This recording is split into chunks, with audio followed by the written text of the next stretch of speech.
नमस्कार, मी प्रतीक्षा. तुमचं माझ्या चॅनेलवरती खूप खूप मनापासून स्वागत. तर एका मिक्सरच्या भांड्यामध्ये इथे 1 वाटी ज्वारीचं पीठ घ्यायचं. त्यानंतर त्यामध्ये पाव वाटी रवा घ्यायचा.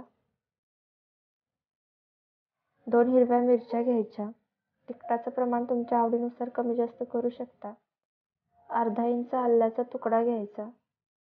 पाव चमचा हिंग घालायचं. हळद पाव चमचा घालायची.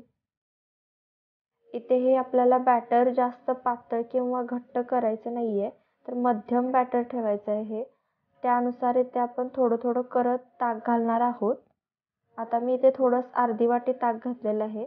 आता हे मिक्सरमध्ये आपण बारीक वाटून घेऊया. त्यात हे वाटून झालेलं आहे.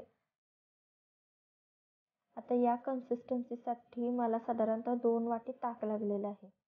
तर नेक्स्ट स्टेपमध्ये आपण जे बॅटर बनवून घेतलेलं होतं ते आता गाळून घ्यायचंय.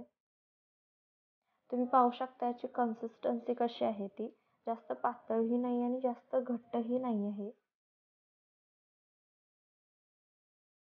हे मिश्रण गाळून घेण्याचं कारण म्हणजे आपल्याला स्मूथ कन्सिस्टन्सीचं बॅटर हवं आहे आणि दुसरं म्हणजे जे काही आल्याचे तुकडे किंवा मिरचीचे तुकडे राहिले असतील ते काढले जातील. त्यामुळे आपण हे अशा पद्धतीने गाळून घ्यायचं हे बॅटर. आता इथे हे बॅटर गाळून झालेलं आहे. तर इथे आपलं स्मूथ बॅटर हे तयार झालेलं आहे. तर नेक्स्ट स्टेपमध्ये आपल्याला चवीनुसार मीठ घालायचं यामध्ये आणि हे 2 ते 3 मिनिटं बॅटर चांगलं फेटून घ्यायचं. त्यानंतर हे बॅटर आपण एक 5 ते 10 मिनिटं तसंच ठेवून देणार आहोत.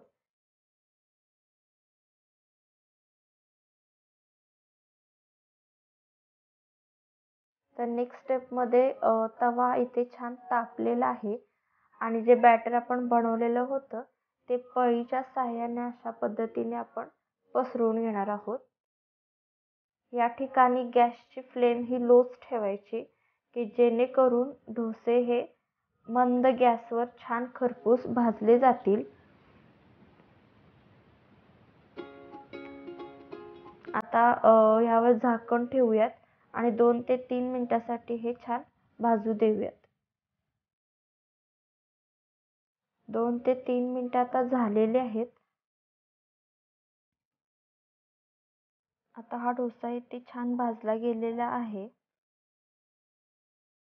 कडाही छान सुटलेल्या आहेत. आता हा परतून आपण दुसऱ्या साईडनेही छान भाजून घेऊयात.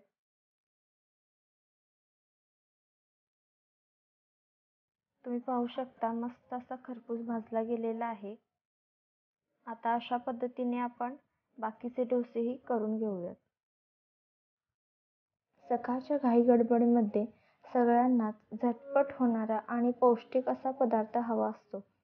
त्यासाठी हा एक उत्तम पर्याय आहे. तुम्ही घरी नक्की ट्राय करून बघा.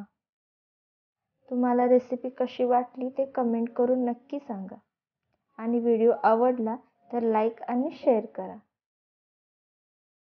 अशाच नवनवीन रेसिपींसाठी सबस्क्राईब करायलाही विसरू नका व बेल आयकॉनवर क्लिक करा म्हणजे नवनवीन रेसिपींचे नोटिफिकेशन तुम्हाला मिळत राहतील. पुन्हा भेटूया अशा नवनवीन आणि चटपटीत रेसिपींसोबत. तोपर्यंत मस्त रहा आणि महत्त्वाचं म्हणजे खात रहा. व्हिडिओ पाहिल्याबद्दल धन्यवाद.